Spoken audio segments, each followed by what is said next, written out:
सबसे पहले मैं 1 किलो खजूरें ली हैं, उनकी गुठली निकाल ली है। अब मैं एक पैन लूँगी, उसमें 2 गिलास पानी शामिल करूँगी। गर्म हो जाएगा तो उसमें जो खजूरें हैं वो हम इसमें डाल दूँगी। इसको बॉयल होने के लिए रख दूँ ताकि ये सॉफ़्ट हो जाए। थोड़ी देर इसके लिए ऊपर ढक्कन रखूँगी। अब ये सॉफ़्ट हो गई हैं। अब इनको मैं निकाल के ठंडा करके ब्लेंड कर लूँगी।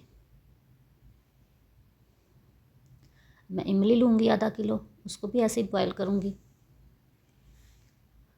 अब मैं मसाले लूँगी, हल्दी लूँगी 1 टीस्पून, ज़ीरा 1 टीस्पून, कुटी मिर्चें 1 टीस्पून और नमक का ज़रूरत, और 2 चम्मच मैं सिरका लूँगी।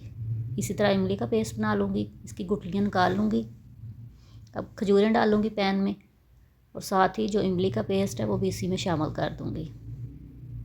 साथ ही 2 चम्मच जो सिरका है वो भी इसी में शामिल कर दूँगी। अब तमाम मसाले इसमें शामिल करूँगी, मिक्स करूँगी